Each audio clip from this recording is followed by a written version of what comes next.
केरल में corona virus का पहला पॉजिटिव केस सामने आया है। Tonight, the first confirmed case of novel coronavirus reported from Kerala. सिर्फ मामले ही नहीं बढ़ रहे हैं, लगातार जो मौतें हैं उनका भी नया रिकॉर्ड बनता जा रहा है।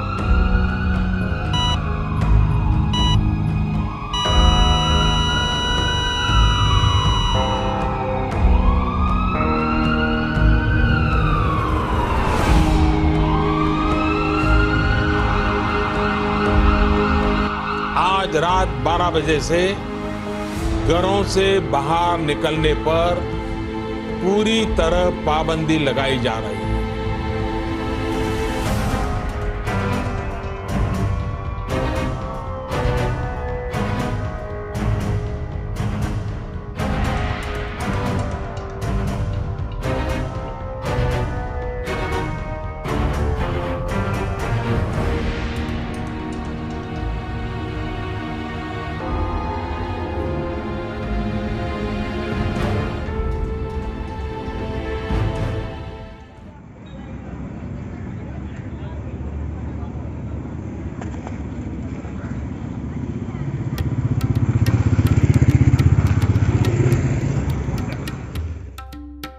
मार्च 2020, जब पूरी दुनिया अचानक से थम गई। शिक्षण संस्थान, धार्मिक स्थल, होटल्स, कॉरपोरेट सेक्टर, लगभग सभी क्षेत्रों के ऊपर देश में लगे लॉकडाउन का प्रभाव पड़ा। 4 महीनों बाद कई जगहों से ताला तो हट गया, लेकिन स्कूल कॉलेज अब तक बंद ही थे। इसमें देश के प्रतिष्ठित विश्वविद्यालयों में से एक जामिया मिलिया इस्लामिया भी शामिल रहा।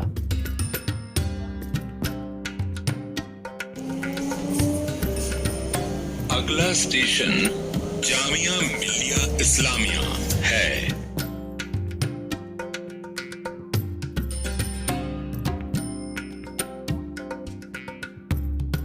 जामिया के बच्चों को भी लगभग 2 सालों तक विश्वविद्यालय के कैंपस से दूर रहना पड़ा। इनकी पढ़ाई एक बड़े परिसर से निकलकर छोटे से मोबाइल फोन तक सीमित होकर रह गई। जहां ऑनलाइन शिक्षा को कोरोना काल में एक अच्छे विकल्प के रूप में देखा गया, वहीं छात्रों को इस माध्यम की वजह से कई दिक्कतों का भी सामना करना पड़ा। दिक्कत तो यही हो रही थी इंटरनेट कनेक्टिविटी की कभी, और काइंड ऑफ इंटरेक्शन, जो स्टूडेंट टीचर इंटरेक्शन आपको ज़रूरी एनवायरनमेंट क्लास का चाहिए, वो नहीं मिल रहा था। कि आप पढ़ाई तो कर रहे हैं, उसका कोई मतलब महत्व नहीं है, कोई वैल्यू नहीं है। मैं खुद ऑनलाइन पढ़ाई करते हैं, मोबाइल कहीं और है, हम कहीं और हैं, कान में ईयरफोन लगा हुआ है, ईयरबड लगा हुआ है, पढ़ाई कर रहे हैं। तो ऐसे पढ़ाई का कोई वैल्यू नहीं है। आप पढ़ाई ऑफलाइन में आप सिर्फ पढ़ाई नहीं करते, आप सीखते हैं।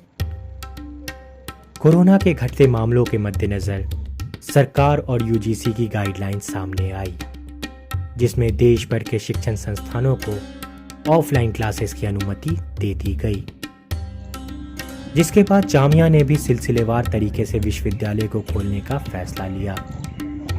अभी जो है 10-15 दिन पहले ही जो जामिया का नोटिफिकेशन आया था, तो उसके बाद हमारी क्लासेस ऑफलाइन शुरू हुए हैं। लेकिन उससे पहले ऑलमोस्ट 3 सेमेस्टर्स हमने ऑनलाइन में किए।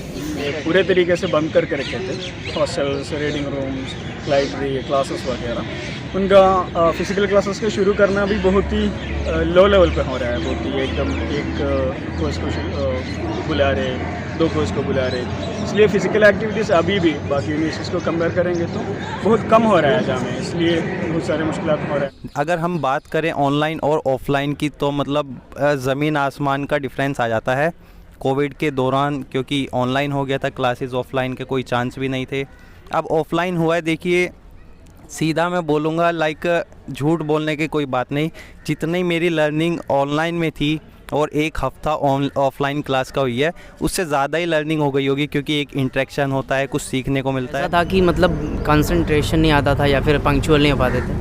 क्लासेस हम ज्वाइन करके फिर अपना जो भी इधर उधर भी करते थे, या फिर जब मतलब होता है ना कि कोई सा प्रोफेसर पढ़ा रहे हैं तो अच्छा लगता है, नहीं भी लगता है, तो जहाँ पे मन भी होता था करते भी थे।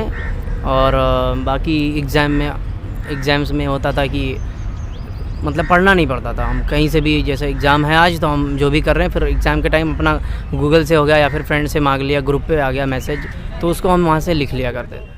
इसी दौरान यूनिवर्सिटी को पूरी तरह खोलने को लेकर परिसर में कई जगहों पर छात्रों के विरोध प्रदर्शन देखने को भी मिले।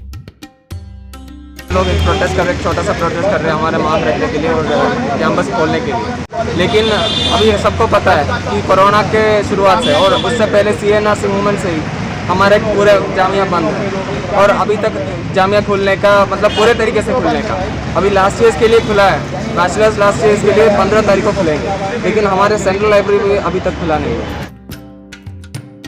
अब इस विरोध प्रदर्शन का जो भी परिणाम हो, विश्वविद्यालय प्रशासन जैसा भी फैसला ले, एक बात तो साफ है कि नुकसान सिर्फ और सिर्फ छात्रों का हुआ है।